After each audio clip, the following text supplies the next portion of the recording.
Hello guys, आदाब, अस्सलाम वालेकुम। आज हम जानेंगे आसमानों के बारे में। कुल कितने आसमान हैं, इनके नाम, रंग और ये किन चीज़ों से बने हुए हैं। सभी दोस्तों से गुजारिश है कि वीडियो को लाइक और चैनल को सब्सक्राइब करें। शुक्रिया। कुरान करीम के 41वीं सूरत फसलत की आयत नंबर 12 में अल्लाह सुब्हानहू तआला फरमाते हैं, तर्जुमा, फिर 2 दिन में 7 आसमान बनाए और हर आसमान में इसका हुक्म भेजा और हमने आसमान और दुनिया को चरागों से मुज़य्यन किया और महफूज रखा। ये ज़बरदस्त और ख़बरदार के मुकर्रर किए हुए अंदाज़े हैं। कुरान करीम के इस आयत से साबित होता है कि अल्लाह ताला ने 7 आसमान पैदा किए हैं। अब चूँकि हर चीज़ का एक नाम है तो इन 7 आसमानों को भी नाम दिए गए और अलग अलग रंगों से मुज़य्यन किया गया।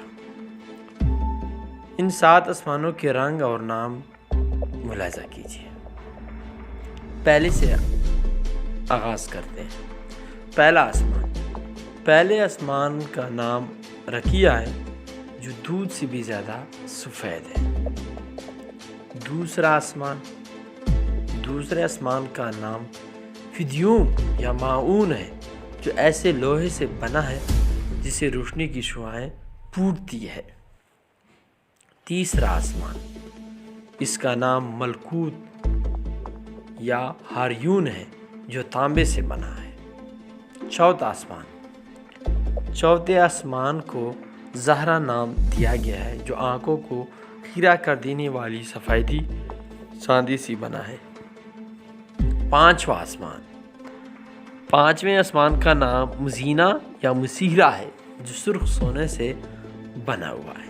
छठा आसमान, इसका नाम खालसा है जो चमकदार मोतियों से बनाया गया है। सातवां आसमान का नाम लबिया या दवा है जो सुर्ख याकूत का बना है। इस आसमान पर बैतुल मामूर भी है। आपको ये मालूमात कैसी लगी, नीचे कमेंट में ज़रूर हमसे शेयर कीजिएगा। अल्लाह हाफ़िज़।